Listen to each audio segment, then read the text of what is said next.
Dispensationalism is a very important doctrine because they will mess up right here with James chapter 2 and verse 24. James chapter 2 verse 24, very common passage. Basically, a lot of churches know that verse. It's basically by works. They say, "You see then how by works a man is justified and not by faith only." So James 2:24, what it's showing right here is that there is faith and works. Now, Christians, because they believe salvation by faith alone, they have a problem right here.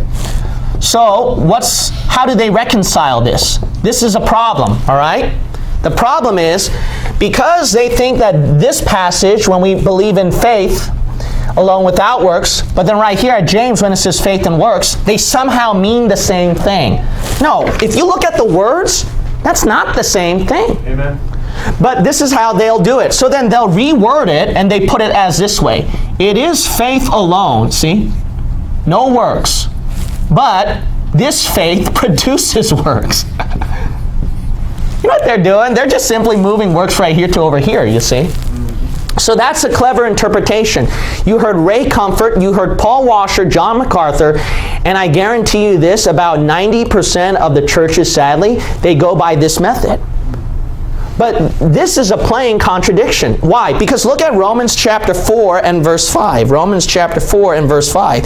If you look at that passage, what did Paul say? He said that if you don't work, but you just believe, that faith is automatically counted as righteousness, salvation. So it didn't just say faith, it said faith without works. See, that's what faith alone really means. It just means as it says. It means faith alone, without works.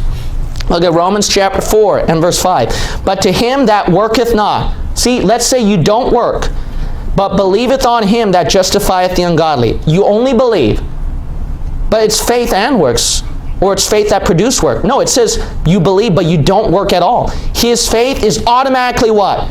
Counted for righteousness. You see that? That much alone is enough.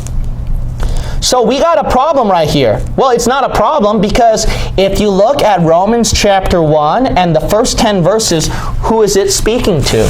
It's speaking to the Christians, the called of Jesus, the church, right? You know that. But is that what it said at James 2? Look at James 1:1. James 1:1 told you who it was speaking to.